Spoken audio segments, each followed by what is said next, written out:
Let's talk.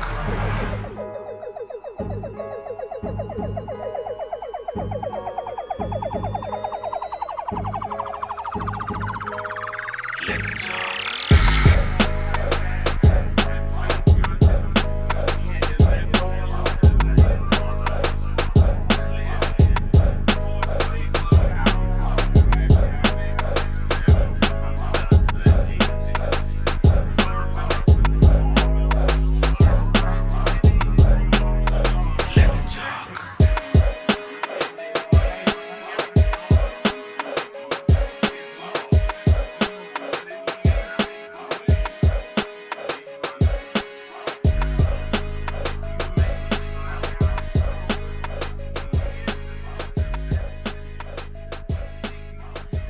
Welcome everybody to the Conversation Podcast. Thank you for subscribing. Thank you for tuning in today. We appreciate you. We appreciate the time that you're going to give us. Today I'm going to be having a conversation with a young man. He's actually not young. He told me. Thank you for the compliment. He's actually not that young. You know what I mean? He's old as fuck. We're going to have a conversation with Gerry Nhlapo. He's a good friend of mine. I actually met him like a couple of months ago, actually, and I was so intrigued by him. I wanted to have him on the show. Like, asked him for months, and he didn't want to come on. And someday he just gave me a call and be like, "Okay, I want to come on, do your show." And I'm like, "Okay, cool." But now I'm upset, man, because you come to my show and you look way hotter than I do. You dressed much nicer. There should be a rule against that. You can't just come to people's show and fucking just like, this is me. Shit, look at me. Look this good. Yeah. It's great. So, Gerry, we are going to have a conversation about you, about your life. Mm-hmm. You've built up a career, like a solid career, and you are viewed in the industry as, you know what I mean, that marketing guy. Yeah. You know? So I like these conversations because I'm not in the marketing space, but I want to know about the marketing space. But today's conversation is more about your personal life, and then we're going to move to the marketing space. Yeah. So you sent me a link with your the article that you wrote for Mandela Day and all of that. So I would like for you to start with just reading the article. Just take your time, read the article, because that's your story. Yes. You know what I mean? And then we take it from there. Yeah. When you can just do that. Sure, I will. I think I'll get to it in a second. Firstly, thank you for having me. I really feel honored. So I'm really grateful to be here. And I think secondly, thank you for the compliment, you know, that I'm known as that marketing guy. I think when I write these articles, I'd love to see myself as that marketing guy until only a few people read it, you know, and then it gets shared. And but I'm really grateful for the place that I've been in, and T-Man. I think a big thing for me about leadership and marketing is really that I say this a lot in my articles. Marketing is really a management of perception. I mean, you've got a very fancy Starbucks mug here. But what is it that this mug says about me? You know, what does it say about you, and why should I get you to buy it? And oftentimes we don't look at the person who's actually putting it out there, you know. So, and that's actually what motivated me to do this. I'd love to be an exceptional leader one day. I'd like to think that I'm learning. I'm in training. But I needed to own my story first. Okay. And this article is actually it's in episodes of 7. So there's 7 things that come out, and in later conversations we'll speak about Jewish mysticism in terms of numbers are important. The number 7 is important. The number 40 is very important. What does it mean? When we say that God is the Trinity, what does that mean? So a lot of things we take for granted, but numbers mean a lot. Why is it that we have 12 months in the year? You know, why is it that the guys out in the East do a lunar calendar and they add a year? So thank you for the age compliment. Yes, I want everyone to know I'm 41 years old. I can't believe it. Imagine, bro. 9 years from 50. Hey, it's shocking. I look older than you by like 5 years is what I'm saying. I don't know what you're doing. How am I going to get a truthful interview with you and all the compliments? Because I'm like, yeah, look at me. No, but that's the truth, bro. Like, people are going to see this. They're going to be like, yo, is this guy older than you? Yeah, thank you. It's all the running. It's all the running. So, I mean, without further ado, I'll take you into the article and then let's have a heart chat. Sure. And feel free to ask me anything. Of course. I've been saying to This will be my last. This will be my outro. Yeah. I've been saying to the kids. So I volunteer teaching hours at a school. Okay. At Cathkin High School. I was schooled on the Cape Flats. It'll come out a bit later in my story. I was schooled on the Cape Flats, and I say a lot to those kids that you've got to just own who you are. First, be proud of this person. You know, because once you're proud of this, then nothing kind of stands in your way. And I think Nelson Mandela did that so beautifully for us. But anyway, we can get into the article. And then, let's do that. Okay. Our deepest fear is not that we are inadequate. Our deepest fear is that we are powerful beyond measure. The above quote is often incorrectly attributed to Nelson Mandela. In fact, it is not his. However, from a book by Marion Williamson, A Return to Love, Reflections on the Principles of A Course in Miracles. If you read the quote and reflected upon it, it would spur you on towards action. It is this action that I want to reflect on within the context of Mandela Day. It is that time of the year again when corporate companies will rally you, in fact, all of us, to do some goodwill for our fellow mankind over 67 minutes on the 18th of July. And I strongly encourage you to do it. And if you haven't done it yet, I still encourage you to still go and do your 67 minutes. However, how many Mandela Days have we had, T-Man, in the past 11 years since the celebrating inception of this day by the United Nations in 2010? Notwithstanding the fact that some groups already within the ANC had started celebrating this day as early as 2009. However, can we honestly say that much has changed? Can we say that we've progressed as a people, that we've progressed as families? Can we look ourselves in the mirrors and say, man, my community is different since the inception of this day?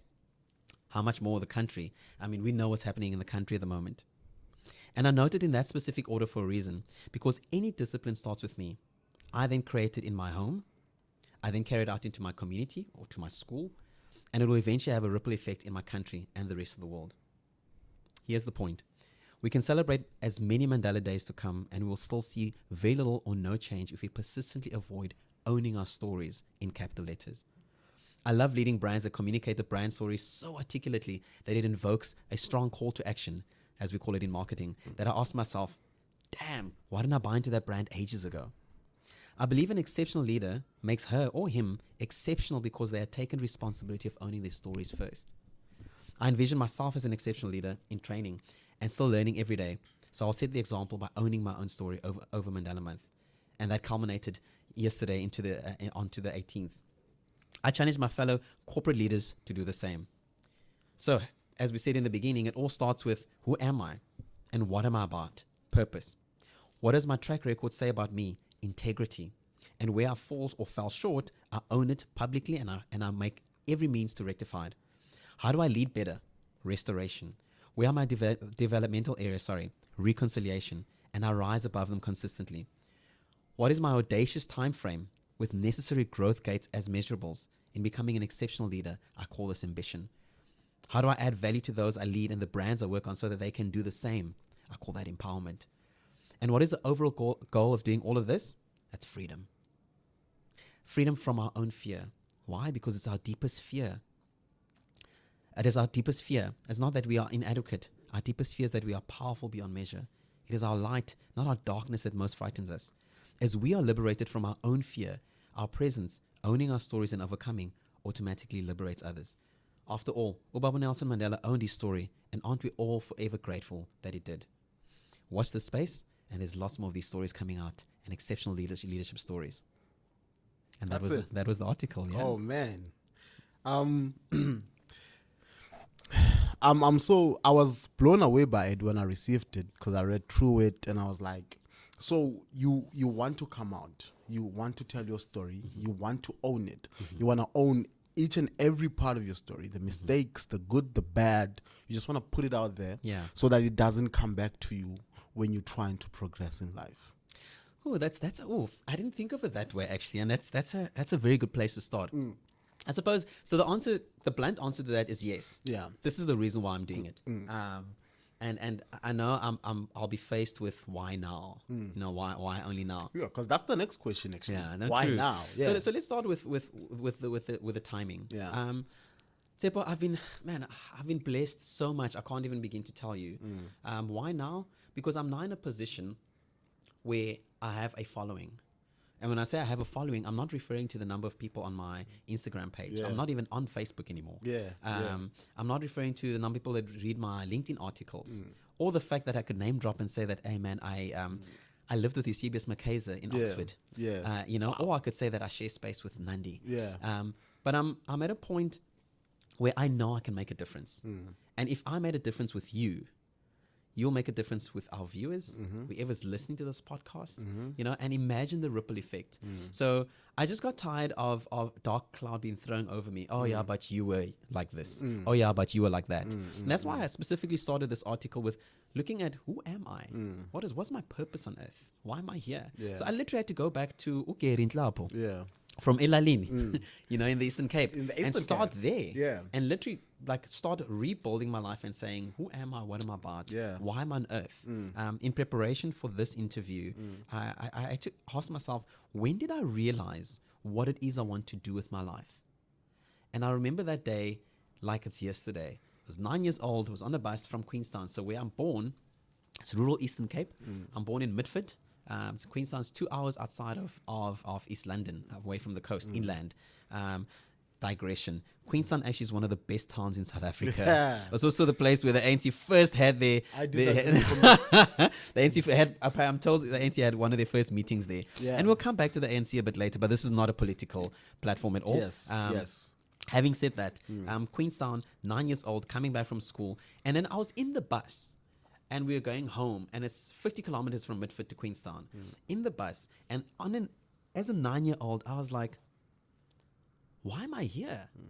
Why was I born into this family? And by then, my mother and father I was the 7th child, biological child. Wow. Yeah. Yeah.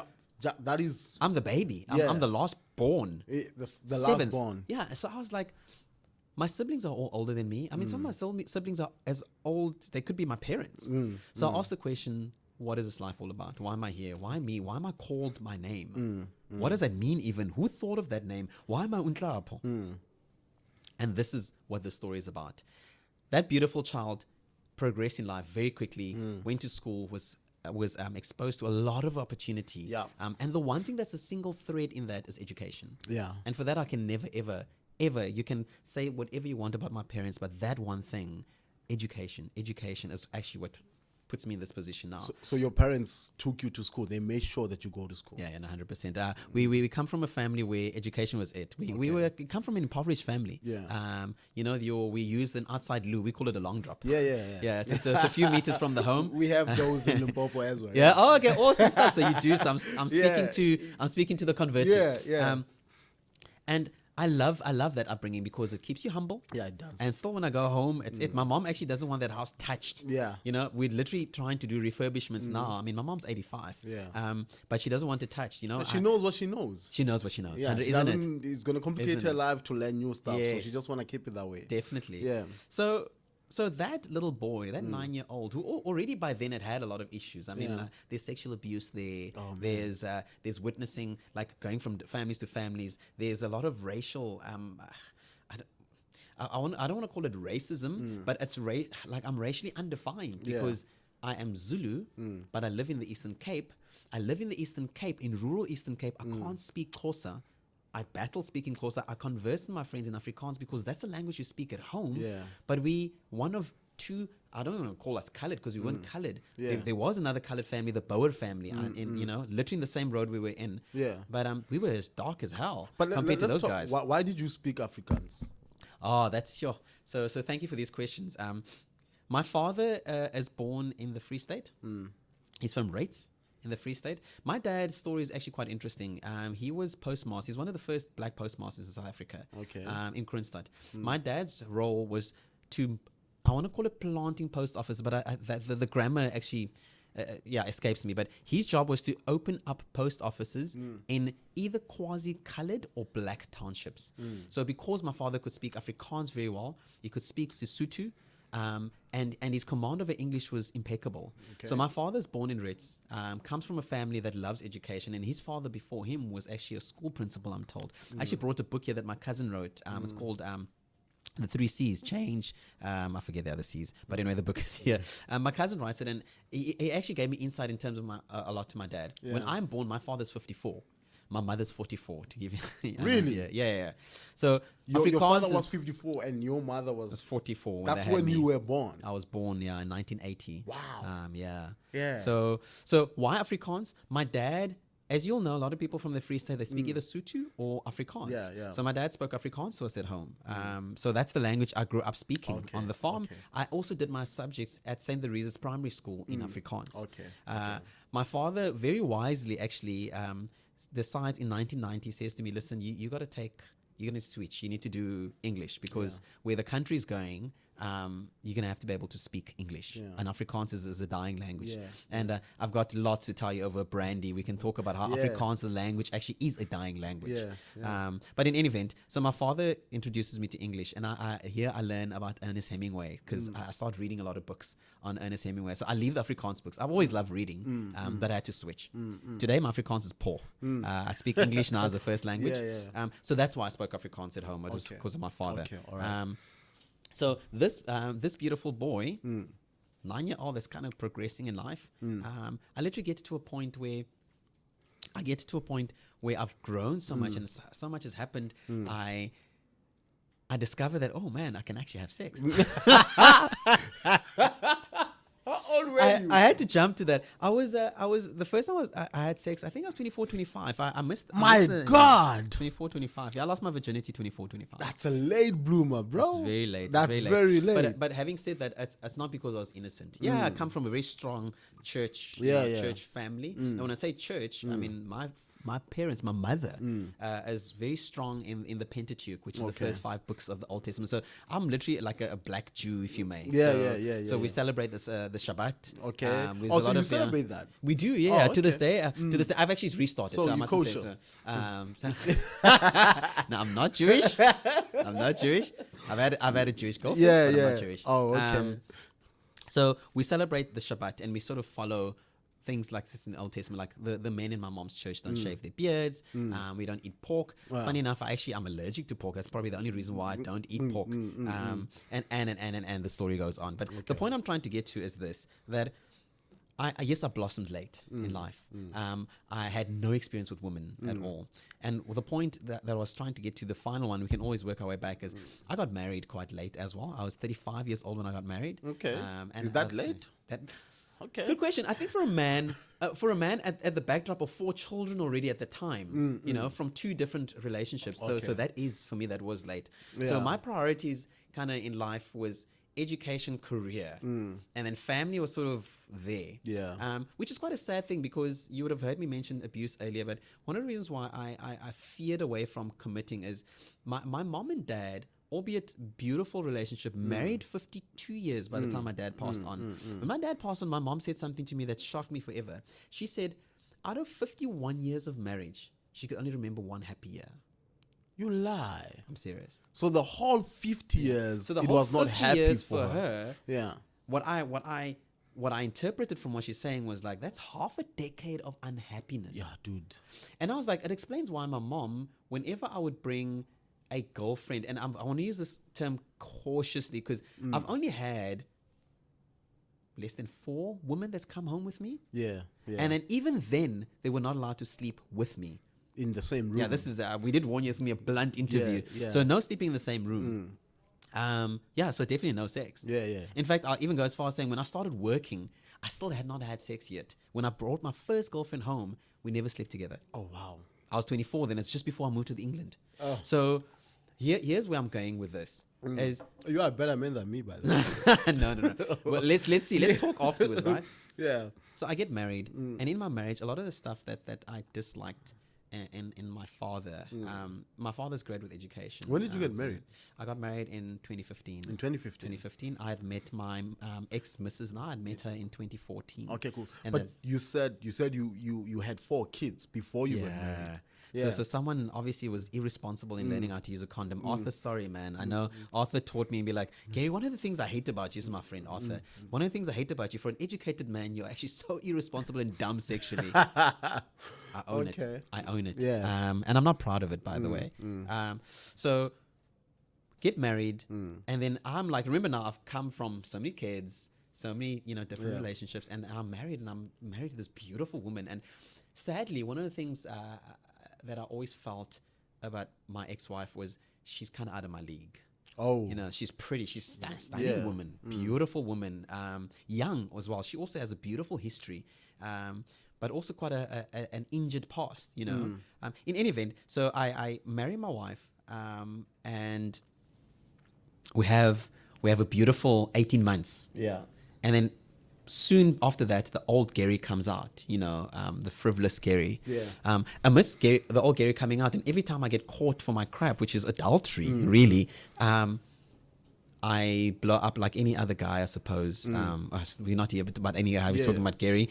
I excuse for why this happened. Yeah, but you know, I'm traveling. Oh yeah, but work. You know, oh no, it's just I don't know what that woman is saying on the phone. I mean, it's all stupid. You know. And then I'm like, God, man, please cure me of this disease. It's got to go away. I give her password to my phone. She has access to the phone.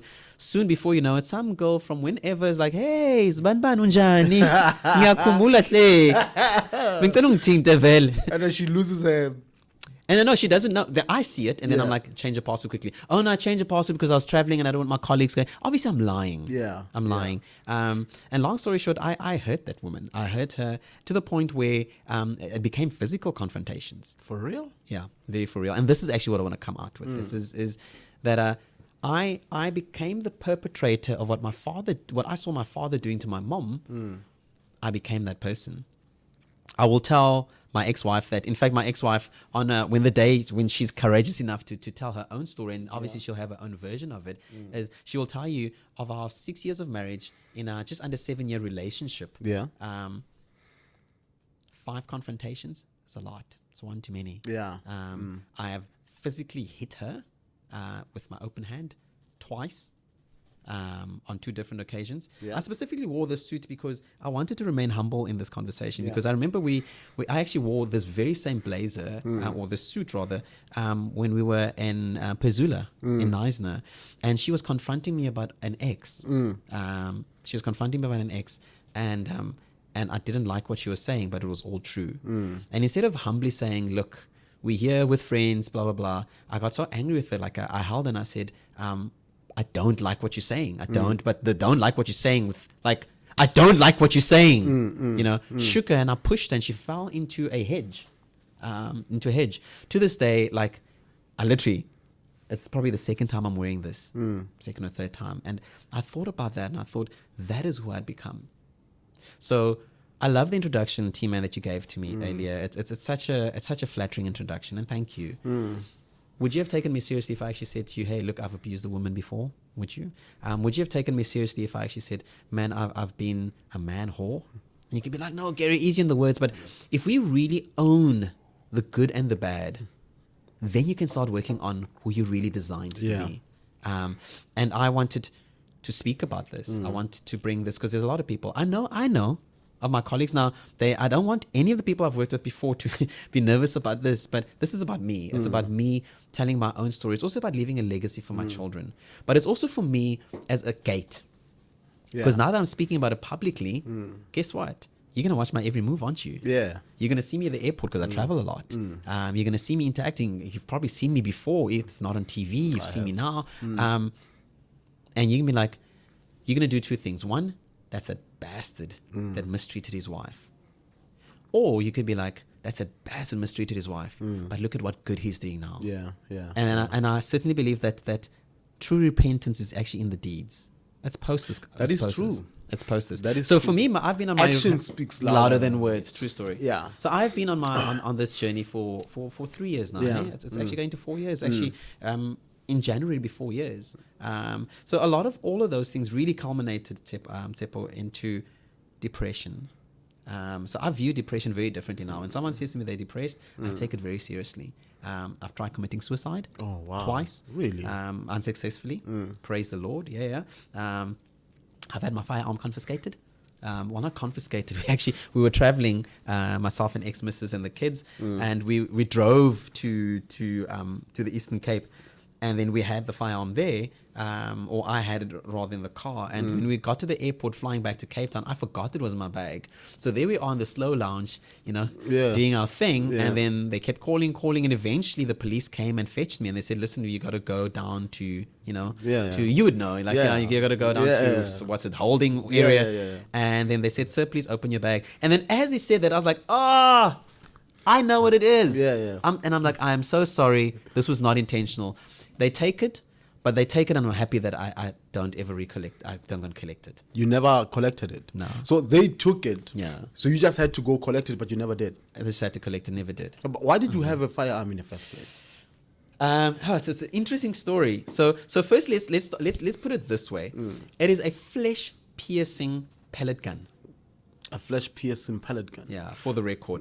Looks like a firearm, fires and makes a noise like a firearm. It shoots pellets, pellets the size of a pea. Yeah. Small peas. Yes. Literally like So that's this tiny. is and just this can kill you. So I Yeah. mean, if you hold it to someone's head and you pull the trigger, it will definitely pierce their skull. But this was for protection. Why? Many years ago, 2003, 2004, I'm working out in Khayelitsha as a rep. And that's probably one of the first things that I had closest hijacking attempts that happened to me. And from that day on, I was like, man, I've got to carry a firearm. My older brother, when he moved to Durban, he was actually hijacked. And he was the full Monty. So when that incident happened to me in Khayelitsha, I was like, hell no. I want to be prepared next time. Yeah. My brother was hijacked, shame, and Lord bless his soul. He's still alive. He's still with us. But he was hijacked. And they literally stripped him of all his clothes and left him naked. He was naked. In fact, what happened, the story is actually quite funny but sad. They stop. He sees a lady on the side of the road, like as if it's a baby. This is in KZN. Oh, I love my province and my people. So yeah. He gives her a lift. They probably down the road. She pulls a gun and tells him to get out. He gets out. Brand new BMW. It's a Dolphin back in the day. This is in the 90s, late 90s. She drives off. As she drives, he's like, hell no, I just got this car. So he chases. Runs. Chases the car. Chases the car. Yeah. And they're like, uzenza clever. And I was like, Yeah. So fuck him again. So they stopped, undressed him, took all his clothes and drove off. And that, I mean, no, I don't know about you, but I mean, I wouldn't chase naked. Like, now you have to. Yeah, now you have to cover yourself. And so that's what happened to him. So this is why I had a firearm. And then also remember I told you about ex-wife.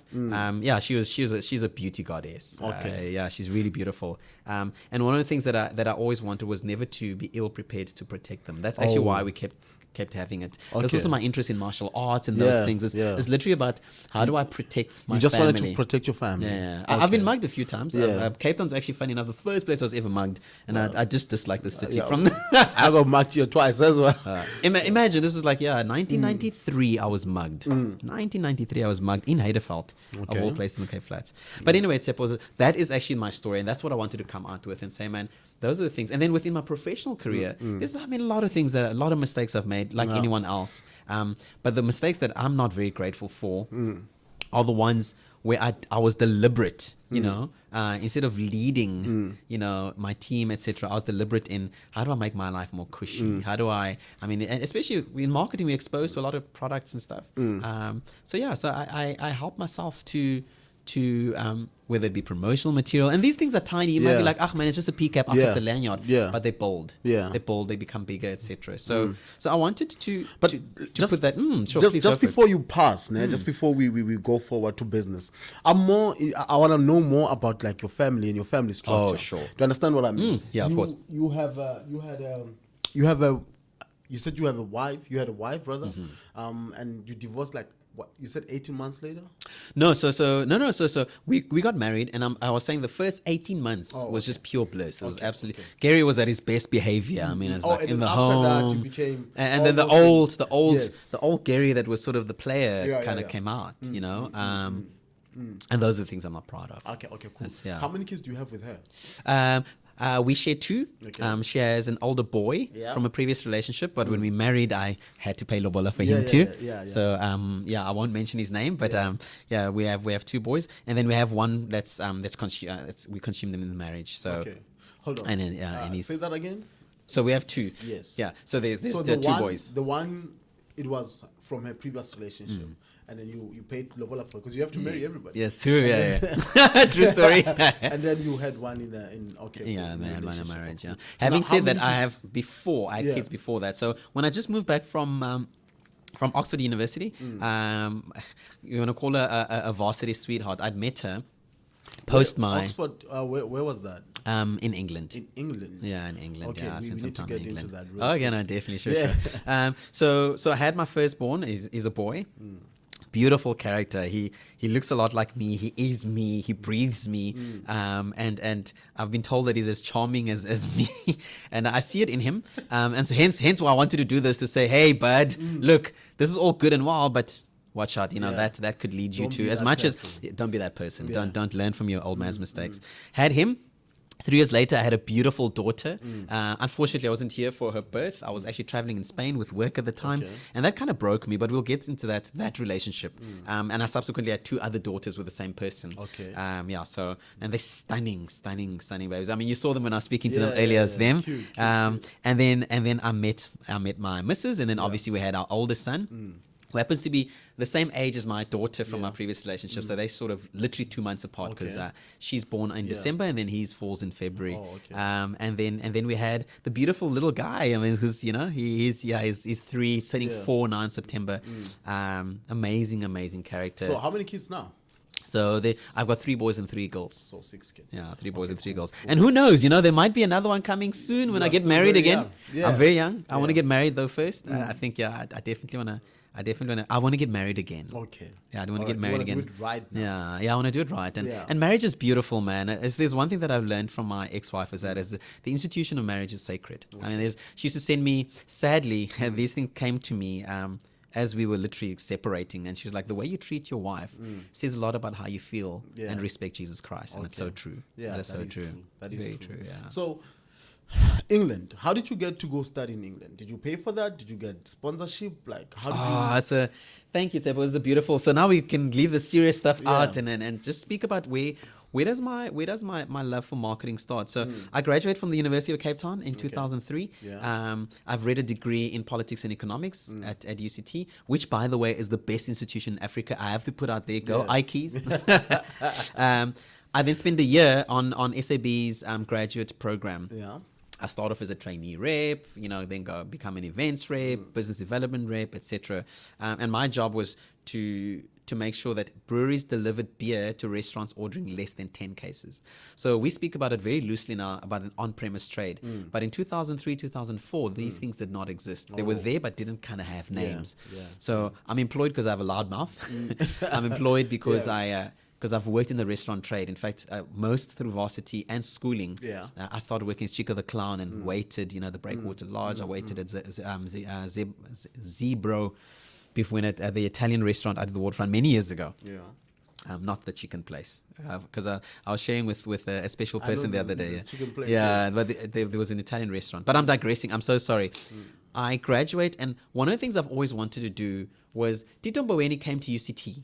And then he presented on the South African economy and how it's run, and we were looking at monetary policy. Was he the he was the Governor General of the SARB, South African Reserve Bank, 100%. So I looked at this man and I thought, isn't that amazing? That 9-year-old boy from the bus. I always used to say, I want my name written in history. And then when I first ever looked at a note in the country, I was like, I want my name written on there. So when I met Tito Mboweni, I was like starstruck.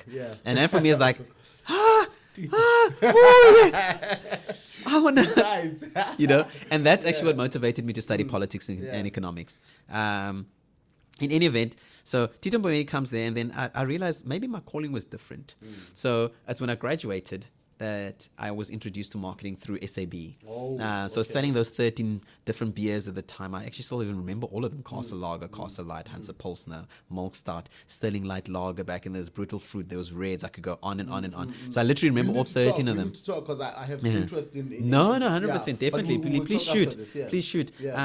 So post that time, sorry, I hit your mic there. So post that time, I'm still very much involved at UCT with development programs, with essay writing competitions, etc.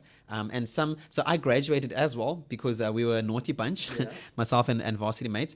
Actually, a naughty bunch coming from good homes, but just this is a topic for another day. But kids that come from rural areas, we ignore the fact completely that they're not at the same standard and level as a kid that comes from Saks or from Bishops that walks into UCT. They've been exposed a lot, whereas a kid like me who was coming from the Cape Flats and some of the other guys, literally, I mean, I was blessed because English was from the bottom, bro. You Like got to the start from very the bottom. yes. So you're learning to speak English and write it well if it's not your first language. Exactly, yes. You're learning how to calculate properly. I mean, I did calculus and my math sucks. Yeah, You know? So now you got to try and understand this. And I did not do math at school. I graduated without math. So when you get there, you were doing it. Now you're doing math. Yeah. And it's like it's chaos. Yeah. Anyway, so I get involved in my passion, which is writing, and this is how I get to Oxford. So throughout my first year of work, I'm still involved with UCT, I still write. So I win an essay writing competition, the Professor Patwa writing competition, and literally what I write about is about the local government in South Africa. I was very blessed because a couple of years before that, Trevor Manuel had read a paper that I'd written. It was called GEAR. Trevor Manuel, yeah, it's growth, economic, and redistribution policy that South Africa had. So you've been working, you've been out here doing your thing. Man. Yeah, so hence why I say education is a massive thing. Yeah. So Trevor Manuel wrote this essay. Sorry, he commented on this essay and signed it, and I still have it. You still have it? I still have it because I was like, send us the I've pictures idolized. so we can Yeah, share with please. people, Well, yeah. I'll find it and share it with you guys. And I looked at the stuff. I was like, man, this is actually what I want to do with my life. I want to be able to market. So economics hasn't worked out for me. Yeah. So what do I do? So when I joined breweries, I was like, I love how brands have a way of speaking to people and they alter how we look at life. Yeah. Silly example, you've got a stunning watch there. There's a reason why you're wearing that watch. Your shirt says a lot about you. These are all different brands. I mean, with definitely being Black South African, your brand says a lot about you. Yeah. Yeah. Starbucks, Zambak, MacBook. I mean, the list goes on. Nike and Under Armour is now a big thing in South Africa. And so I write this essay writing competition, gives me exposure to the UK. I am friends at the time. These guys I'm okay to mention. With Dr. Elliot Matikani, who actually was doing his PhD at Oxford University at the time. Same gentleman who had gotten me, to UCT. And then he says, listen, I think there might be an opportunity for you to go abroad. And I was like, what? I've always wanted to go. Considering that I didn't make UCLA because my parents just didn't have flight ticket to go to UCLA. I then moved to, so I'm part of this writing competition. I then get exposed to a bursary or fully funded tuition bursary. I've got to get myself there, but my studies are paid for. I then travel across the waters. And then you went to... I went to and that Oxford. Was because of your running... No, writing. So this was a writing. This is a writing. No, Yeah. absolutely fine. This is writing. Yeah. So writing Yeah. competition, and there's only few people in Africa that actually gets chosen to go to the Said Business School. I love to in interviews. I'm asked this a lot as well. So I want to also make sure that our listeners and our viewers have the correct story. I schooled at the Said Business School, which is a very prominent business school and it's one of the best in the world. Where it's in Oxford. Okay. It's part of Oxford University. It's the same as UCT has a graduate school of business. That's exactly the same. I have a certification in marketing and business principles. This is different to a degree. Okay, so it's prestigious because it's from Oxford University. So that's actually where my qualification in inverted commas, if you may, comes from. So I then do marketing there, and then I saw a gap. I was like, oh, Gerry, remember you always wanted to write history? Well, this is the opportunity to do it through brands. And that's how I ended up at Oxford University. Okay, cool. Yeah. This is a very inspiring story. And if Eusebius is listening to this, and I'll actually send him this link, thank you, because I used to live with him. I used to live with Eusebius Makeza. So I come from, I was in company of greatness, and I humbly say that. I mean, those guys really inspired a lot of the way I look at life and the way I think, and even the way I market brands. Yeah. And there's big things happening to you right now. We're going to get into that a bit later. But that's a very inspiring story. Thank you. So basically what you're saying is if you just apply yourself,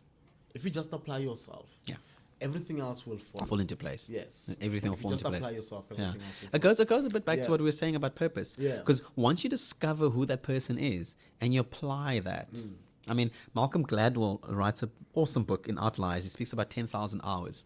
It takes us 9.6 years to really perfect what you're good at. And if you're there and the timing is right and you've literally been pressing on and discovering what it is that you want to do. Richard Branson, classic example of that. It's almost like what people say, I was at the right time at the right place. I was at the right place at the right time, right moment. It's exactly that. Yeah, but you have to be prepared. True You story. still have to be prepared. 100%. Because you could be at the right time, at the right place, but Yeah. not prepared. And that's where the 9.6 Exactly. hours comes in. I say the Yes. 9.6 Yeah, years comes yeah. in 10,000 hours. Yeah, No, yeah. I hear you. No, man, this is very inspirational. And I'm just glad that you came through to our show. Thank you. It's going to inspire a lot of young people out Thank there. you, Tsepo. I really appreciate it. But the situation with your family, with your ex-wife, if I can just ask, are you guys okay? Are you on speaking terms? Did you ever? We good. We good. I'll always love her. I'll always love her. And I really want to make this clear as well to my future partner, whoever that person may be. Yeah. I'll always love her. I'll always have a soft spot for her in my heart. But I'll also realize that things happen for a reason. So now, please, I want to tread carefully. I'm not saying that abuse and those things was for a reason. It's not. It's not acceptable. And we'll get into what I did yesterday for Mandela Day. But it's not acceptable. Are we okay? I want for us to be even better. So we okay? We speak. It's rough because we're literally finalizing our divorce. Oh, okay. So now? right now. Yeah. If When- you want the specifics, Yes. next week we have our set down. Oh, wow. Where actually then it's gonna be official. Then we're both single. Yeah. But when So, did you guys start the process of divorce? When did mid 2018, I went in for depression. I came out of that. We went to a funeral, and I think it's then. From 2018, from the time I go in for depression, Yes. for the suicide, Yeah. that's actually where I think we started drifting apart. Okay. So this is actually our early 2018. you couldn't win her back. You couldn't. I Talk to her. tried. You tried. Tsepo, I tried. Yeah. If there's one thing I know that I can go to the grave with very peacefully, is I tried. I did admit that I had issues that I needed to deal with. And in fact, even depression, we can easily say that I was hiding behind it, all right? Because there was a lot happening at the time. But the main reason was I just hated me. And then the only way I felt like, and also we're going through some financial issues at the time. And then I'd caught on crap that I was like, there was just a lot happening. And I felt like I'm worth more to my children dead than alive. I remember saying to her, like, do you realize that when I die, as should I die today, that literally you'll have 7 million rand and you can take care of all the kids. Now, So was that the reason why you then tried to commit suicide? no, or? the reason why I tried to commit suicide was guilt. Okay. And this is for me where I think depression hits you. Depression really for me is you're anxious about what is to come and you're not ready, or you are depressed or very like guilt ridden from the past. Yeah. And either one of those always plays off on each other. You know, so either I'm anxious about, like as I'm sitting now, I mean, I shared with you earlier about the new role, which I'm really excited about. I'm anxious whether I'm going to be good enough. I'm anxious whether I'm going to lead the team well. Yeah. I'm anxious whether they're going to take me seriously because there's a fun side to me and there's a business side to me. Which one do I introduce? Yeah. You know, I'm anxious that I'm 41 years old and that there are kids coming out of varsity that know more than I do. Yeah, The at only this thing I'm point. flagging on my is I've got tons of experience. A lot. I've got a lot of experience. But this is like taking Osturant. Remember that World Cup where we called Osturant? He was farming and we brought him back. Yeah, yeah. And then I was like, no, what are they doing? But I was a hypocrite then, right? yeah. But now I'm in exactly the You same. understand? Yes. I've won a World Cup before and I But come it's with that also experience. connections. I mean, if you've been in the industry for a long time, you have connections. True You know story. where to go. True So story. the young people still need to establish those connections. Yes. No, 100%. No, Yeah, 100%. so- But I don't want us to digress from, because Yeah, you've yeah. asked me a very pertinent Yes, question. yes, So yes. Mrs. and I, we will be okay, man. Like Yeah. we went for counseling, and this is where I said I've tried everything. I tried counseling for both of us. Also, notwithstanding the fact that she was also recovering from cancer at the time. Yeah, so man. that hit us as I was coming out of depression. She found out. Oh wow. Luckily it was caught early. Yeah. You know. Yeah. So they were able to remove it, or did she Yeah, have to go no, into, she have it. chemo and- Yeah, no, that's been removed. And she was it remission out Yeah. of it. Yeah, so Yeah. so she's fine. She's Okay. fine. Alright, great. So I remember when she found out that she's fine, she said, "Hey, we can have more babies." I love She children. said that to you? Yeah, she did. Yeah, she Okay. said that. Yeah, she said it. I actually saw, because I was going through her emails the other day, and I saw it in one of her mails, and I was like, "It's interesting how life works." And now we're not together anymore. But so we're fine, and we have to be. And this is what I was saying, that I want that relationship to be whole, Okay. for the sake of my children. Yeah. She's blessed me with 2 stunning boys. You know, she welcomed me when I had my 4 before the 2. Before the two. You know, And so then she blessed you with 2. And she blessed me with 2. So But you're very blessed. so we go very blessed. Yes. Yeah. And you know, I mean, Zulu men. Yeah. I mean, we love Yeah. not nje ikhekhe vele. Nabantwana siyabathanda. Inkosi zethu awema. It's the wealth. It's It's the the wealth. wealth. That's You the know what I wealth. mean? Yeah. Yeah. Yeah. No, man. So you tried everything to I make tried. it Oh, work. that's what I was saying. I Yes. tried. Counseling, I tried. Yeah. Praying, fasting, dropping some habits, dropped weed, dropped alcohol. You know, and the weed was more to cope with not sleeping. Yes. At some point, I'll go a full week with no sleep at all, 0. And the weed was that thing that would calm me down because you I would burn just- a lot of energy and then Yes. I'll fall asleep. Yeah, yeah. Then I was on sleeping tablets. Then I had to leave weed completely because I was on antidepressants. And it was just a rigmarole. And then my psychiatrist was like, maybe we should put you on Ritalin, you know? And I was like, I hate Ritalin because I was a very busy kid. And I remember that stuff, being given those things, and it would just spiral my emotions. And I was like, no, none of my kids nor me will take Ritalin. But I was Yeah. like, if it is to save my marriage, then yes, give me a few of those. I tried that. Yeah. Parents, do you know Mamoshile Ekaya? Yeah. That's actually what I did. Yeah, Lisa. So you had to go Gibo, to the family, yes. everyone. Yes. When I say everyone, and everyone watching this can actually, I want someone to say, oh no, you never came to me. Yeah, I went to everyone. And I said, actually, I want to apologize. And I'm here to say, it's me. I want to talk about me. Please don't tell me how she must also, because I mean, family and all love to you guys. Family also had things like, yeah, but she must know that, you know, men are like that. And I was like, I hate that term. Yes. Yes. Men are what? Yeah, like And why isn't she Like- must compromise it's how like the she language of what love. happened? No. it's not. No. So yes, Yeah. women are stronger than Yes, men. they are. Yes, they are. Definitely. But it gives men no right to. I feel if there's one thing that gets my back up is that. Sorry, calm down, Gerry. It's not. She has every right to her freedom, and I support that. In fact, I support her now with her future husband. Yes, You know, yes. so I mean that's as far as it's gone now. She's in the process of getting married. Or lobola, she's waiting for the divorce to go through, and I'm happy for her. And I'm happy for her, You and I also believe want this to be done. to pass. I wanted to Yeah. pass, you know, so that I can also pick up the pieces and move on. You are a lot, dude. yeah. Your integrity is.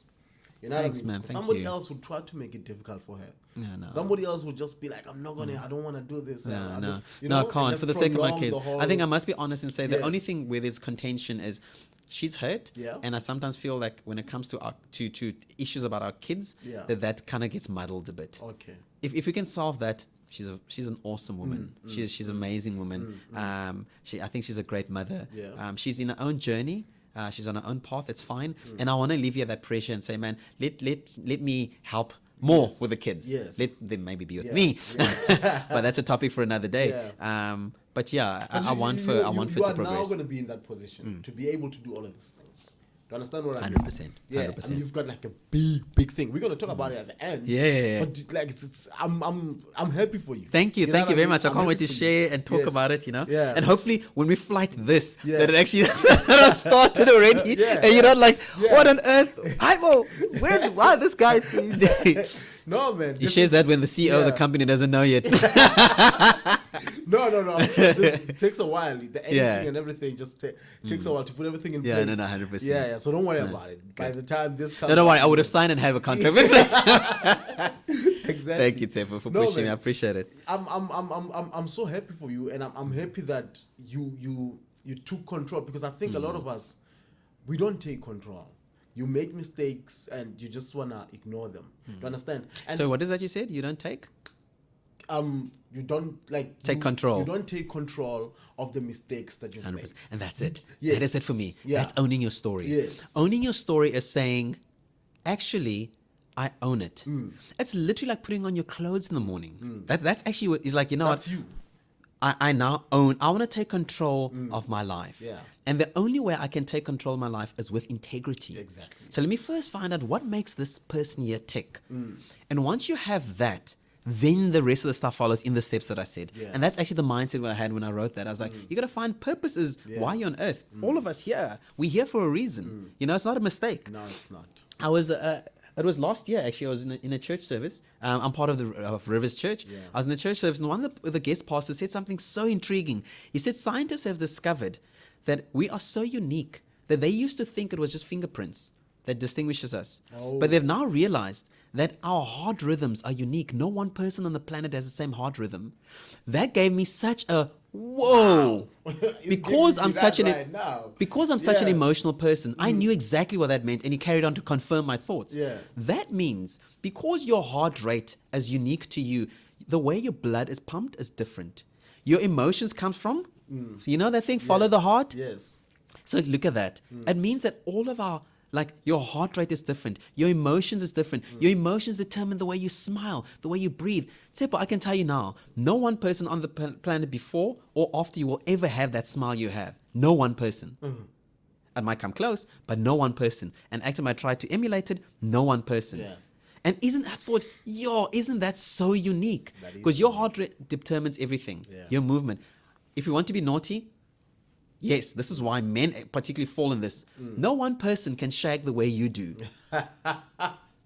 For real? Yes, because if it's true that your heart rate is very different, Yes. and you feel different, your blood is pumped differently, it also means that you'll erect differently. Yes. It means that you'll have sex differently. It everything means is just different. everything is unique. Yes. Everything is so unique. Now, I'm not endorsing. Yeah. I'm not endorsing Ugura. I am not. I come from that, and please learn from me. Yeah. The consequences are bitter. But I love what you said about control, and Yeah. that's what it comes down to. Yeah. Own your story. Yeah. Take control. How important is mental health to you? Extremely important. Because I'll tell you now. I'll let you just answer. I think in the black community that is viewed as a taboo conversation, even to this day.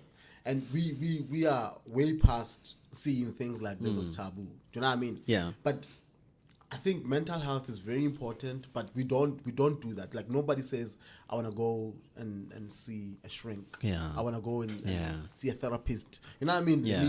Let me meditate. Let Yeah. me just, we just wake up and go. Yeah. We come back and we have all these issues Yeah. that we're dealing with, but we just put it at the back. And at Yes. some point, someday it's gonna explode. Yeah. You know what I mean? I was speaking to I had a meeting with a celeb friend. Won't mention her for now. But you know who I'm referring to. No, but maybe they'll help there. And we were talking about so she has a little one. Yeah. And then she was also speaking it was in the same direction about development, about childhood development. Yeah. And then I said to her, do you know psychologists will tell you from the age of 0 to 6, a child's personality and everything is formed in that age. So that is when the child is being molded. Yeah. It will say a lot about them, the way they see life. And if anything that happens to them that's traumatic in that, literally they carry it through for the rest of their lives. rest of their I am lives, yes. testimony of that. Yes. I was 4 years old when I was sexually abused first. I would then be 6 when it happened again. And by females. So you said something interesting to me, like, I'm a better man. I was like, no, I just happened to be broken earlier that made me hate a vagina. Imagine, I was 4 years old when I learned how to muff. So how important is What mental the health? fuck, man? Yeah. So how important Hold is on. No. So let me Okay. how important is mental health? Yes. For me, it is crucial. You cannot separate. I have family members that I love dearly that I know has been impacted mentally by situations that happened to them. So that nonsense of it's a taboo.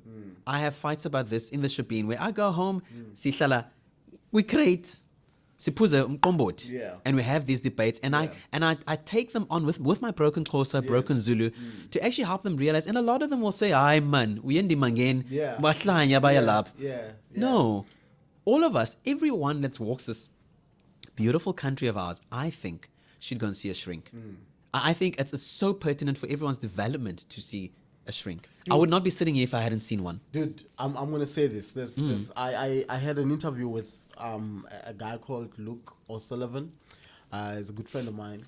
I know Luke O'Sullivan, and it's actually I've followed his stuff through your link. Yes, that guy. So he was speaking about education. He's not a big fan of education. He thinks that people shouldn't pay for education. In fact, he thinks rather in today's world, it's not that important to be educated, because it's like looking at people who are very successful and they are not educated. I mean, somebody like what's this guy from South Africa who's a billionaire? Oh, Elon Musk. Elon Musk. Elon Musk, you know what I mean? Mark He's like, Shuttle. Okay, we can't use Mark Shuttleworth as an example because he actually does that. Yeah, but Elon Musk is against education. He thinks you should just be talented, create things, recognize a problem and try to solve it. That's his mentality. That's how he lives his life. Yeah. But he was talking about all the money that is spent towards education should actually go towards mental health, should actually go towards you seeing Sure, a it's therapist. actually- You know what I mean? I never thought of it that way. That's what he was saying in that conversation. If you haven't seen it, just go check it out, please. Yeah. So what you are saying now just reminded me Of what he's saying, what yeah. he said. Yeah. You know what I mean? I want How to get important to your, you had a juncture there when I said about muffing. Yeah. So we I will wanna get to that, and I want you to poke Yeah. that more. I just want to clarify. So I've watched Luke's interview. Yeah. Listened. Sorry. So we keep integrity. Listened. Yeah. And I feel I understand where Luke is coming from, and I have this response. Education is a non-negotiable, I think. I think education is very important. I think what Luke was trying to get at is how that education is delivered. Yeah. Okay. So I want to make sure, especially to my matriculants at Cathkin High School, I'm naming you guys out. Yeah. This does not mean that flunking the year is okay. No, it doesn't. Okay. Let's put it this way, as an example. If you're going to do the Olympics, right? You need to have gone through a number of gates to get there, isn't it? Yeah. You need to have trained, you would have gone for trials, etc., etc. Does that strip you from your talent? No. No, because we all agree that those countries that are competing there, those guys are talented. Very talented. All of them. Does that mean there are people in the rural areas where they come from where there are people who are not better talented than them? No, it doesn't. Sometimes there's more. I mean, we remember many years ago, Eric the Ill, the guy that went from, I think from Guinea or something, I can't remember what country he was from, and he had just learned to swim and went to the Olympics. Just learn to swim. Just learned to swim and went to the Olympics. Probably was the only one in his country who could swim, and they went. Here's the point I'm trying to get at. When you get to the Olympics, you need to have trained. It's more than just training. It's now got to do with talent, etc., being in the right place at the right time, blah, blah, blah. We spoke about the 10,000 hours. But those guys are following rules. Those rules might not be the best rules, but that is how the games are monitored. That's how they are run. They are rules of the game, right? I see education from grade 0 or grade R to 12 as the same. It's not the best that we have in the country or in the world for that matter. So I agree with Luke. I agree there. And I say a lot to the kids and to my children. My son loves game. He's a gamer. He loves gaming. And I say to him, I just want you to get through school. Why? Because this is a system. It's a system you have to get through. Because I know for a fact that if he does not finish school, he'll be overlooked, even though he's probably the better talented kid. So I want to clarify that education is very important, but it's what education is it? I mean, my mother didn't go past standard 8 at school. Seriously. As I sit today, more than 1 degree. Yeah.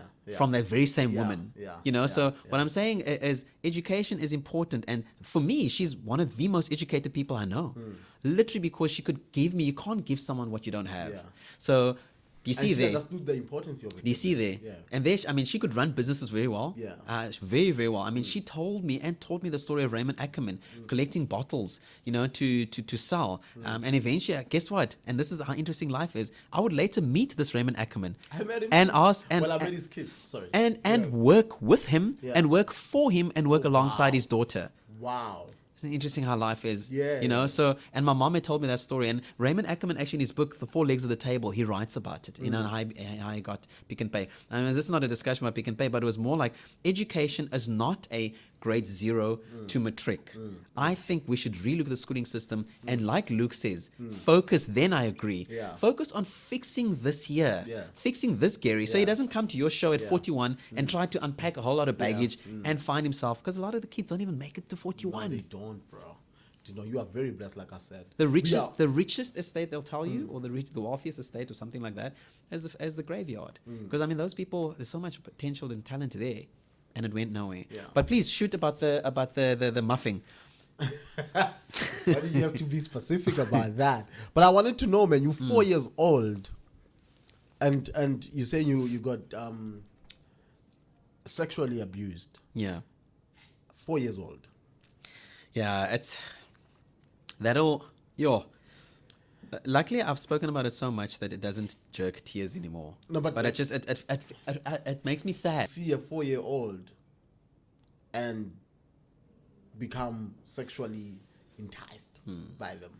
So do you remember I said to you, or you actually raised it, and you said that in black communities, mental health is seen as a taboo. Because of what happened to me, it's not a taboo. Because the person, those females who did it, who were actually family members, distant family members, so not part of the Nhlapos. Yeah. Very proud. But you know, in the rural area, family is family. I mean, an aunt who could be thrice removed from you is definitely I'm cool. My mother would leave me in the very capable hands of auntie Nozbanbani. And I think whatever life stage they were at, and I know that they were either going through puberty or whatever, because I mean, women back then didn't shave, and I actually even remember that. I remember you remember the room, you remember smells and laughs and giggles and stuff. For the longest time, I hated giggling. I hated when women would giggle. It actually would make me so sick. So yes, I don't know if they found me enticing or not, but for them, I was a dildo. I was a 4-year-old dildo. It's It's okay. Just focus on that one. Sorry. No, all good. Focus on the phone. It's okay. So as a enticing, I don't know if they saw a 4-year-old as enticing, but I think for them it was more a, hey, this guy is a dildo. And you know, in the 1980s, this is 1984, there are no dildos. If there were, they were in America and not in South Africa. And this kid had very scrumptious, tiny fingers that could do things. So, and I think that's how they saw it. Oh, okay. So the things that they used to make me do, I mean, we can get very graphic if you want to, but I like to open up about these things, like I did with my shrink, with my psychiatrist, and even in the open group sessions that we had at the psychiatric ward I was in. It's important that we speak about it, because I speak about it to my children. Like I said, I've got 3 girls and 3 boys, and I say to them when they were tiny already, I said, "Daddy's going to wash you. If you don't like Daddy washing you there, then ask Mommy to do it. But tell Mommy." I want to check on myself first. Yeah. Because this might scare a lot of the listeners, but people that have been abused can easily abuse. People that have been abused can easily abuse. Had people, bro. What for me, what's been the converse of that is actually quite scary, you know, as I'm so overprotective over my children. I mean, I've had instances. I had an instance where I didn't know where my son was. You know, I didn't know where my son was, and it wasn't communicated to me, and I completely lost it, because the first thing that I think of, what could happen to him where he is if neither of his parents are there, because that happened to me. This is also why I feel very strongly about my children being left anywhere else. I see. My mother would go to work. She was a pre-primary headmistress, so she would go to work and leave me with someone. I hated that. I hated being left. That person then. Lunchtime, snack time. Yeah. And that happened. I see. And then guess what? A couple of years later, I would school in Queenstown, in the town itself. And again, because my parents didn't have enough money, we'd have to go and stay at a foster home. Yeah. And it's at that foster home where crap like that would happen. Oh, I see. Yeah. I see. So I feel very strongly about mental health, very strongly about sexual abuse. Like, And you're also very big on protection as well. 100%. I mean, that's the reason why you said you wanted to get a gun, and that was to protect your family.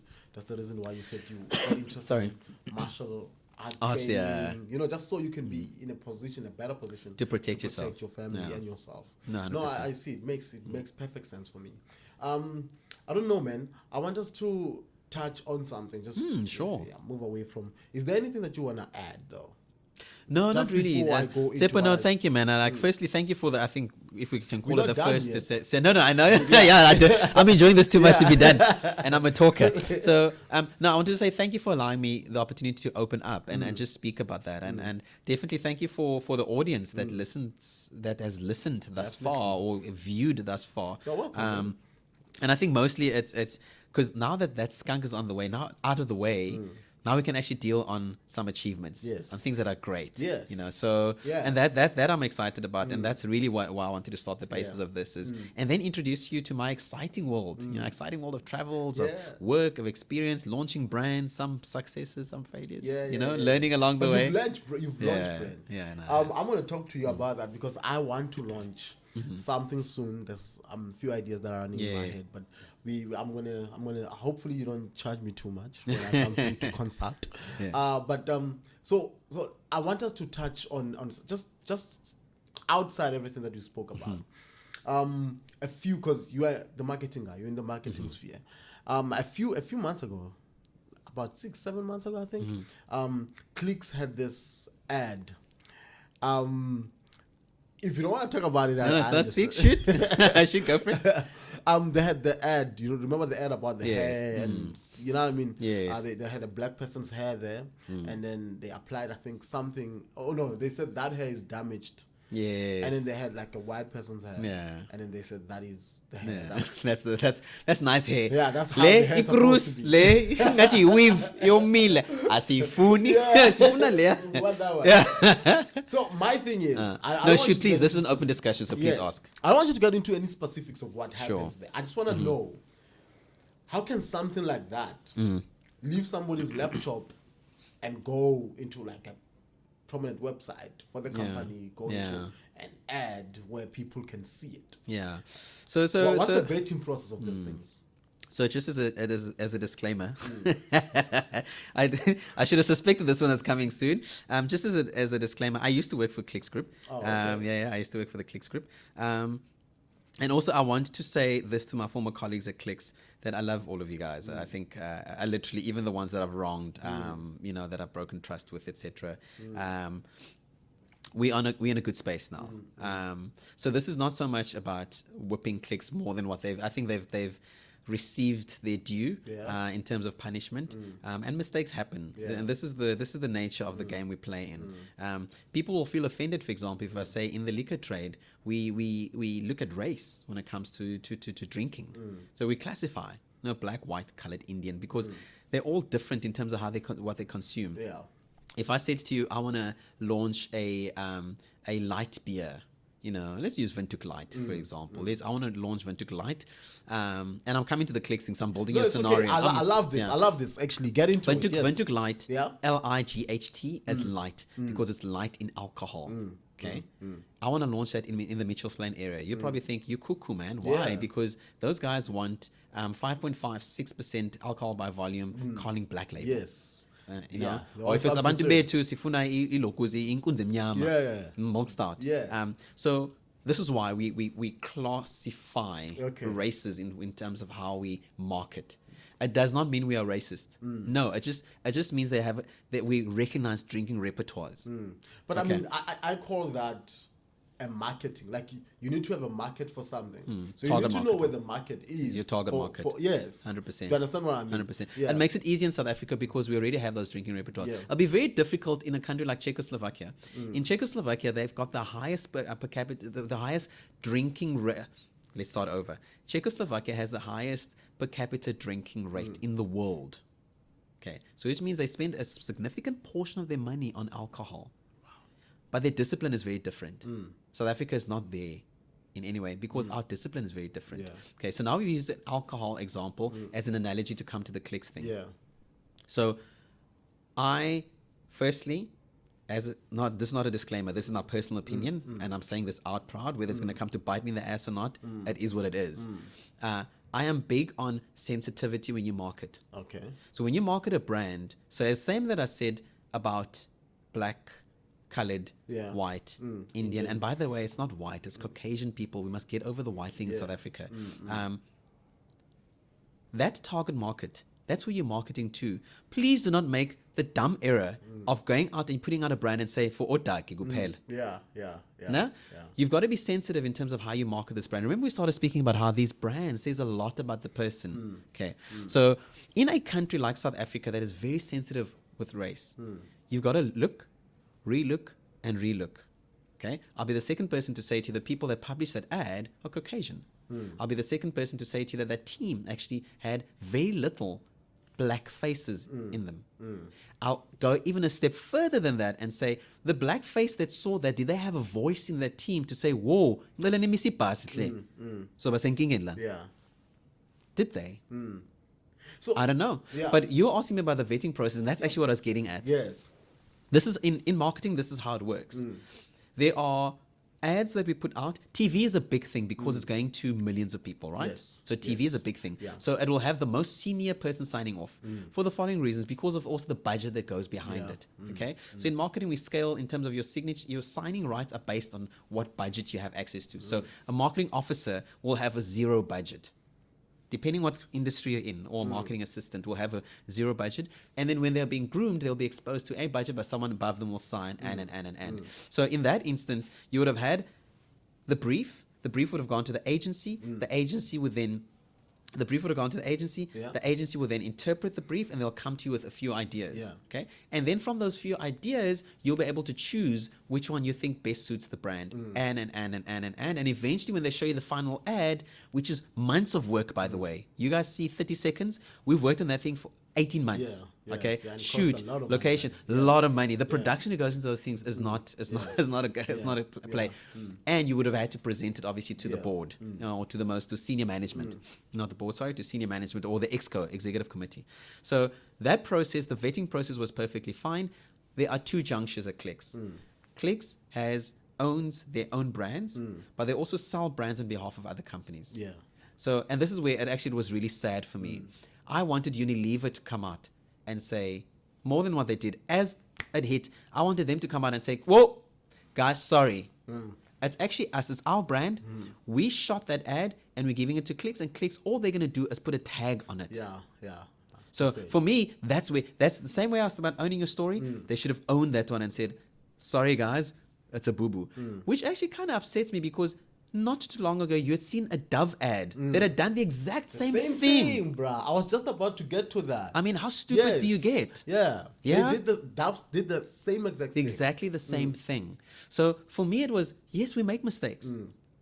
Gerry, I have launched a fragrance brand in this country. Yeah. I launched it, put it on TV, everything, and the brand was still in the water coming out of Paris. Oh my God. So I've made some big boo-boos. Yeah. Big boo-boos. People are going to go and look for the brand and it's not there. It was not. It was testers in the store. Yeah. Okay. Wow. Yeah. Own that and say, actually, I have stuffed up here. I've stuffed up big time. How do we fix it? So for me, Unilever should have owned it. But then, yes, the onus is also on Clicks because you're putting your brand on there. Once you put your brand on there, then it's yours. Your reputation is yours. Yes. And I've got love for that family. Great company. They're growing immensely. Yeah. I would just love to see them add more heads to the roles that they have. And that's actually, that comes to, you overwork your team. And then literally everything, you're in a rush to get stuff out. Yeah. That one could have been missed. Yeah. But unfortunately, it was the one that they should have looked at. Yeah. So, But now, so does that say, how many black people do we have in your field? We don't have enough black people, maybe? I think we've grown. We've come a long way.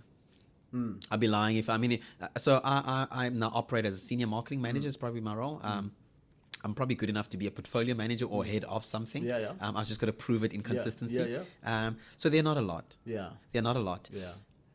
Marketing in South Africa sits in two it sits in brand, where the company owns the brands. Think of brands that are made in South Africa. Vital Health Foods it's made right here.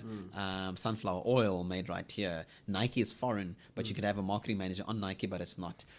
Think of brands that are purely South African. Okay, Wheat Peaks. I mean, the list goes on. So there's a lot of brands that are here where you own the strategy. So that's brand, and then you have situations where it's advertising. So advertising and marketing should kind of be separated. There's marketing, strategic marketing, which is brand stuff that you do, and then you get the advertising. So with the two, sorry, and I was now losing my track of thought. I do apologize, and I'm speaking with a stick in my hand. Please forgive me. With the two, though they speak to each other, they are different. In South Africa, we have a history of the advertising world being predominantly Caucasian. So if you think of our big advertising houses, they're mostly Caucasian. If you think of creative directors, mostly Caucasian. I love reading on Biz Community that we've got now new creative directors. I mean, the current Chicken Licken ad, awesome, isn't it? With Michael Knight. Black creative director. Was it cool. So you'll start to see, and the reason why it will resonate.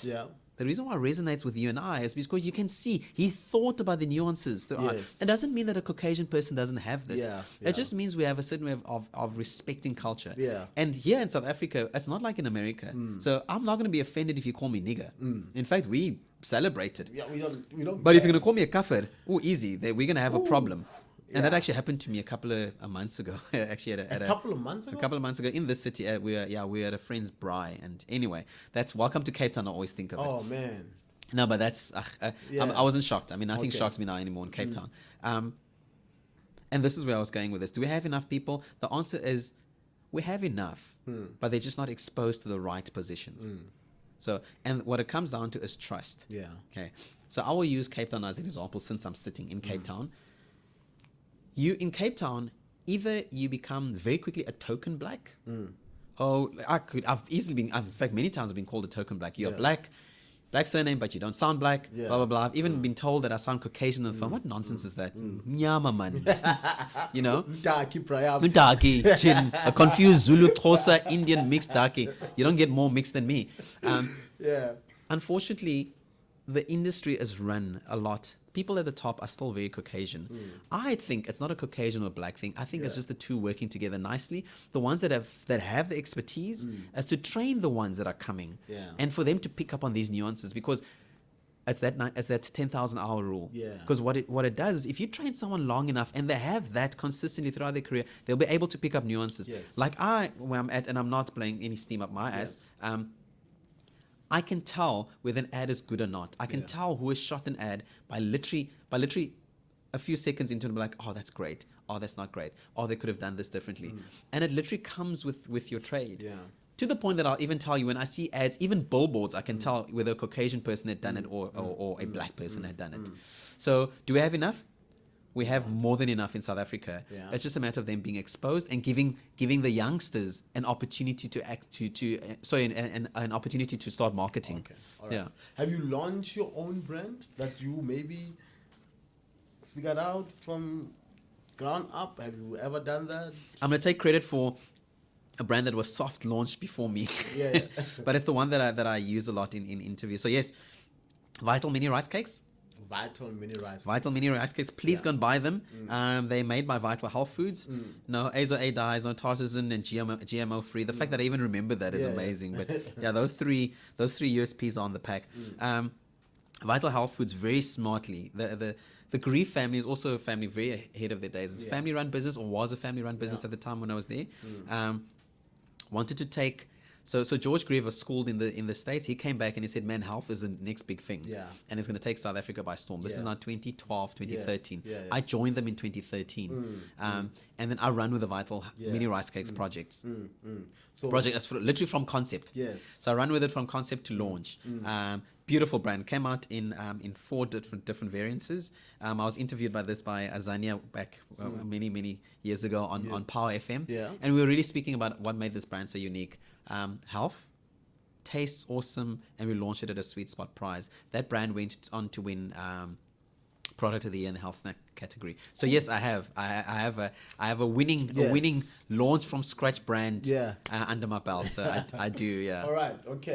Okay. Cool. That's wonderful. I have a brand that I want to work on, so I will come to you. By all means, please do. You'll help me out with it. You know, definitely. So you have my word that it'll definitely work. I'd love to. Because it's recorded. So you know. All right. So we're moving on. We've been at it for quite a bit now. You received great news today. Was it today or yesterday? It was today. It was today. You received great news today, and I think with what we've covered so far, with all the mistakes that you've done and you've learned from, everything that you've went through as a guy, at some point you were not working, you were just consulting. So obviously you would struggle with finances. Basics. So you did go through that. Like you had to literally restart. Your or start from scratch again. I read a quote today, man. It said, "Never be scared to start from scratch." No, every now and then life will. Okay, so every now and then you'll have to start over from scratch. And just appreciate the experience. Because you're not necessarily starting from scratch if you have the experience. It's like when somebody says, if I knew now what I knew then. Do you understand what I mean? If I knew now what I knew then I would have done things differently. But that's the experience. You have to go through those in order to acquire 100%. Experience. So you've gotten great news today. I did too. And I'm very excited, man. I'm very happy. And we can share it. We can talk about it. So what is it? What is it that we... So before we get into it, you know me, I like to build context. So firstly, it's going to sound like an acceptance speech, but I'll do it nonetheless. I'd like to thank my mom for standing by me. Dad, I miss you. I wish you were here. Tsepo, I think I'd be lying if I said that it wasn't difficult. And I'll try and say this without being emotional, because in the 2 years, or from 2018 to now, I've had wife left me. I lived with my wife's in-laws. They kicked me out, or she kicked me out rather. And yeah, I was an asshole of a man before, But there's nothing worse than when you look at people and you just want them to believe in the new you, that you're different. Yes. Yeah. And the saddest thing, and it's something I said to my ex-wife, is you might just be missing on the real change. And that was it for me. I think she didn't realize that was the real change. And this is only the beginning of greater things to come. So I had no place to stay. I made beautiful friends along the way. I learned to discover what's really in here. So if I could do this process over again, I would. I would. No, I would not hurt people. I would not.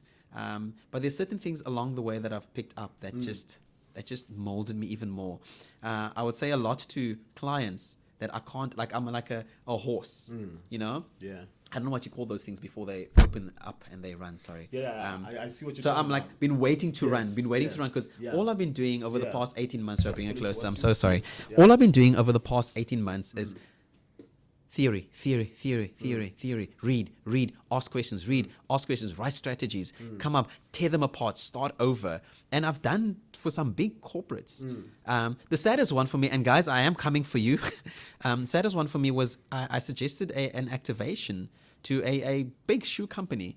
And they stole my idea. Okay. They literally stole my idea. So for me, that was like, that's part of... What is this? Yeah, we... Hey, you don't want to share. Nice try. And it was literally within the months where I had sent a proposal through and I'd asked, listen, please will you sign the NDA, a non-disclosure agreement? And they said no. They said, look, we'll look at this thing. And then literally when they launched their new, I'll tell you it's a running brand. When they launched it and the campaign they launched it with, I was like, come on, man. That's yours. I literally screen grabbed it and I sent it to my ex-wife. I was like, look, this is the thing that we went pitching to them. So a lot has happened. The most painful for me was losing my wife. That altered me. But that's the catalyst that I needed, because that showed me actually there's something in there that's really special. That's really great. So what is the news? So I'm going to be joining a very big corporate. Thank you for sharing that story. Oh, no, sure. Thank you. So, but let's just get to the news now. Yeah, the news. I'll be joining a very big corporate as a senior marketing manager. And it's, I don't know if it's well placed to say who they are. They want to try me out first, like all companies do. They say, hey, look, let's see how you do in 3 months. So I think I can share, right? Company now, I'm sure you can. So I'll be joining Woolworths as senior marketing manager. I'll be working on the My School, My Village, My Planet. A brand, which is a really fantastic brand. It's been in the country for a long time. Marketing manager. Yes, I'll be senior marketing manager. A senior marketing manager. let's just get that right. And you know what's interesting? Okay, we shouldn't do this. We shouldn't do the such celebration. My brother is one of my brothers, because there's 4 boys, right? So it's the other one of that 3. Loves to say to me, and he's good. He reminds me a lot of my father. He pushes you. And he likes to say to me, Gerry, I want you to look at your life from the time you graduated from UCT, 2003. So over the past 16, 17 years, what have you actually done? So I am friends with the Sizwe, it's Nhlasan as his surname. He was chief economist for FNB. I'm exposed to companies with people that are CEOs. I'm exposed to companies of guys that I was at varsity with. So senior marketing manager doesn't feel like a great celebration, but like you'll see in the Mandela Day stories, what is success? You know, what is it? So for me, it is exactly what you said, Tsepo. It's about I've gone back to start. And Dr. Kalu writes a beautiful book. It's called I Am Pregnant. And part of the things that he writes in there, he says, in life, if you did not get it right, life is kind. So it's not a curse to start over. Life is kind to take you back to begin. Excuse me, you start all over again. So the difference, though, life is kind to take you back to the beginning. Yeah, life is kind. And when you are there, see that as kindness and not as punishment. Even with all of the mistakes, because you're given an opportunity to do it all over again. Hence why I said, I know the things that has worked for me. One of the things that has not worked for me, I can tell you for a fact, is being deceitful and hiding behind, a facade. Oh, I speak eloquently. one of the facades, or oh, I've gone to Oxford University. That's yeah. great, awesome, kudos to you. But what are you doing about it? Oh, I went to UCT. Oh, it's great. Oh, I've got all of these courses that I've done, and I've got a few degrees. Awesome, kudos to you. But what have you done with it? And then the other one is, how are you treating fellow mankind? I am ashamed of the fact that in my life that I've blown so much money on things that has brought me nothing. So you said earlier that I look great. Thank you. I really appreciate it. The way I dress is definitely my friends, but my ex-wife actually played a lot of big role in you got to take life seriously. Stop being in shorts. No one's going to take you seriously. So I'm happy to have begun over. The experience is different now. So I come to this role with an immense amount of experience. So the technical stuff I've got, but now we've got to marry that with consistency, marry that with people skills, with actual leadership. And that's the list of books that I walk around with or read, that I reference on is exactly that. That's exactly that. No, man. I appreciate you coming through, and I appreciate you sharing your story with us, being Thank open you. and being honest. When I met you, I didn't even know that you studied in the UK.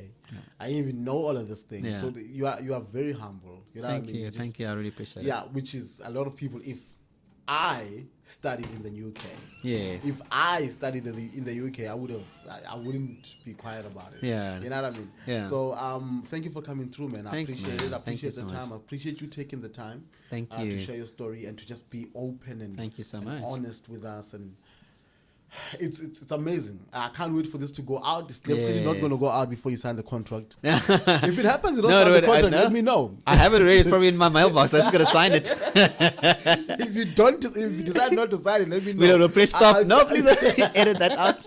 I'll edit it out for you. Yeah. Thank you so much, man, for coming. Thank you. I'm humble. Thank you for the opportunity. Next time when I invite you for an interview, don't look better than me, comrade. Okay. You are upsetting me. Yeah, I'll submarine these tendencies. Our leadership, I'm sorry. So what you want to say, man? What you want to say in closing? Is there anything that you Is there anything that you live by that you'd like for other people to take from you or to pick up from you? Yeah. So we're all great. I think all of us have greatness within us, and it's something not to shy away from. So I think humility is probably the best thing that happens to you, and don't be shy to be vulnerable. I mean, being vulnerable and being open is the best place to start. I'm sure you've read the book The Alchemist, but it speaks about vulnerability being your strength. So be vulnerable and just have a routine. I love how kids nowadays disrespect routine. Like the human body is meant to sleep X number of hours. The human body is meant to consume X. So just respect that nature. Don't oversleep. Wake up on time. And Robin Sharma writes a great book, The 5am Club. Own your morning, elevate your life. Book, by the way. I read Please it. read it. I've read it 3 times. 3 times, and now I'm part of the course thing of getting into that routine. So the one thing that I do live by is, man, just die to yourself every single day. Don't follow your feelings. That of, I want to sleep another 5 minutes. Oh, I'm tired. Oh, I can't do this now. Just keep pushing. Elliot Kipchoke is another one that I really love. Elliot Kipchoke is a long-distance Kenyan runner, and he's the first human being to run a full marathon, 42 kilometers in under 2 hours, 1:59. He broke that in 2019. Wow. And he says no human has limits. There are no human limits, and it's true. We can only discover that by pushing ourselves. So you've got to die to yourself to be able to do that. So literally die to the stuff that you know and be, learn and be open to learning. So your final one that I really... Please, kids, especially my children, pick up a book and read. You remember things much better from reading and writing. So digital is great. It's great, but it's scientifically proven that the touching and the reading and the opening of pages and does immense work for your brain and for your memory than doing it on a cell phone. Great. Apart from the fact that the light kills your eyes and makes you tired and you get digi-fatigue and that nonsense. So, so other than that, thank you so much for having me. It's been such a privilege. But okay, cool. You did something for Mandela Day. Yes. And we didn't even touch on that. We can get into that. Just let's quickly run through it. What is it that you did? What is it that you did and what is it that you're going to continue doing? You said awesome. 100%. So the story about owning your story was one that was a big part of it. So I ran 67 kilometers yesterday. I ran it in 7:08. I think I stand under correction, just over 7 hours. So the initial idea was let's run some kilometers, do 67 minutes, and then run the rest to make up 67 minutes. But obviously because of COVID, etc., couldn't. So I ran 67 kilometers. I then committed to an organization that is, they work with women, with abused women and children.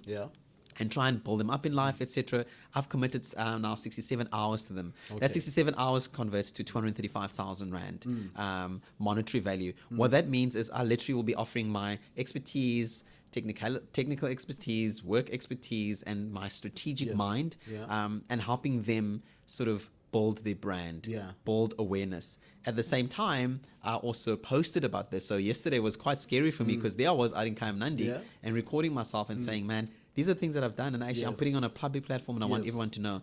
I even went as far as putting it on LinkedIn. And the reason why I did is I want other men out there, you don't have to come tell me your story.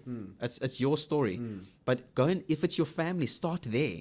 If you need to apologize to your wife, start there. If it's to your kids, start there, and then commit, you know, to doing change in the community. Because if you fix it in the family, you'll fix it in your community. The community, you'll fix it in your province. Your province, in your country, and man, what a beautiful people will be. So that's what I did yesterday for Mandela Day, and yeah, the story continues. We are done. I can't say anything after that. No, I can't say anything. Bye, Mom. Bye, everyone. All right. Thank you for subscribing. Thank you for watching. Do subscribe if you haven't. If you like the content, do subscribe. If you don't like it, just go away. Tell us and we'll improve, and then I'll come back again. Yes. And please just tell us what you think of the show. If there's anything that you'd like us to add or subtract, just tell us, because we're still trying to build. We're still very young. So share your ideas. Can I interject? Sorry, as the last thing. For you, Tsepo, one of the reasons that I was drawn to you is you're sitting on a gem. You're sitting on you as a person, your brand, and this that you're doing, really amazing. And I'm not only grateful for coming onto your platform, but I'm grateful that we have you in the community. And this is beautiful because you now have literally access. So yes, I do think that I have access to so much in terms of connections, etc. But the fact that I met you and we spoke was not coincidental. There's no such thing as a coincidence. Tinsatak. So thank you for what you're doing. I think this is really great. So don't say we're still young. You're doing awesome stuff. Let's speak in a year. Let's speak in 2 months' time or 3 months' time when this is blown out so much bigger than this. So thank you for what you're doing. It's really amazing. I appreciate that. You know what? My partner will agree with you. Shetley will agree with you when you say that. He's probably going to scale at me right now. Listen, thank you so much, man. Thank you for those kind words. I appreciate it, and I appreciate you for coming through. Awesome stuff. Thank you for taking the time. Super. Honored. Let's take a picture there, Malisela, while we're sitting like this so that we can... Let's talk. Did you send me a picture? Did you take a picture of it? Yeah, he hasn't sent me. It's okay. That's Shetley. That's Shetley. Who's going to tell me shit about what I said? Oh, is it? I was wondering who's Shetley. I wasn't sure. I was thinking, is someone still coming? I saw you coming in. I wanted to look. Naturally be like, hey, how's it going?